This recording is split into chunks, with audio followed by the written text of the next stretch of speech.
This year, the New York Park System is celebrating its centennial in a big way. They're inviting people to pedal for parks. Long bicycle rides across Western New York will give people a chance to see what the park system has to offer. We welcome now Dr. Thomas Chambers, the commissioner of the Park System Niagara region, to talk about this 100 years. And I think the first thing that comes to mind about our parks in this region is how lucky we are to have them. There is such a great history of them. Obviously 100 years. How lucky are we to have such wonderful places in our community? I think it's one of the crown jewels of Western New York. The Niagara Falls State Park is the oldest park in the nation.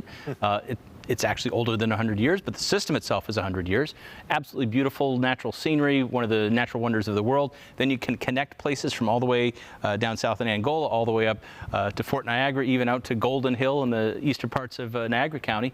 But we're really connecting a series of parks from Beaver Island all the way up to Youngstown. And it's really an incredible opportunity for people to see what we have to offer in the many different ways that they can get outdoors and enjoy our beautiful parks. Now, when you were thinking of ways to celebrate 100 amazing years, how did bikes come to mind?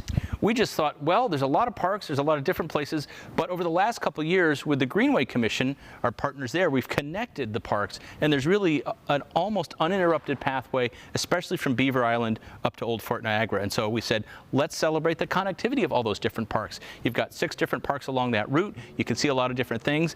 And we said, let's go big. Let's not just say, oh, we've got some nice parks, we like that, but how can we make it special? So we talked to our friends in the Thruway Authority. We worked really hard with the governor's office, and we said, you know what? We're going to close the Grand Island Bridge.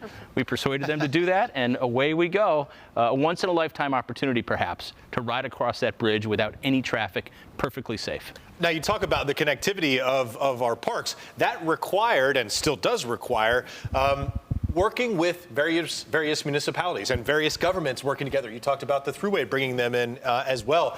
What do you think that says about municipalities?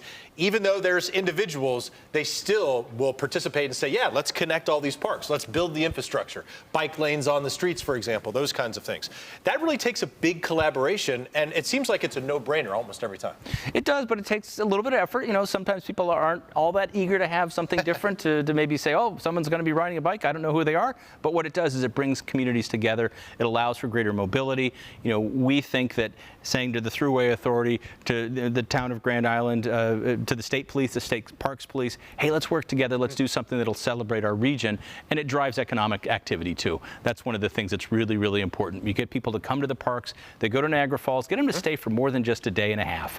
Stay a little bit longer, spend a little bit more money. It helps the parks, it helps our economy, and it helps our people feel even prouder about the place that we call home. Yeah. And talking about the connectivity in the community, looking at this event come September, it is meant for everyone of all ages.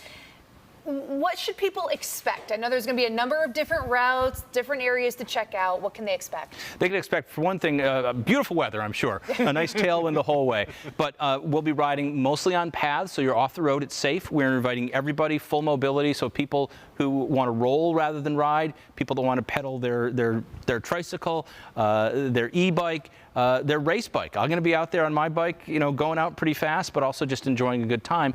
Different stops along the way to get water, to get some food, support from local bike shops. We hope to be able to help, you know, if you've got a flat tire. Should be a nice, wonderful activity. Cross over the bridge, stop, take a picture, see the falls. If you're really enthusiastic, go all the way up to the fort.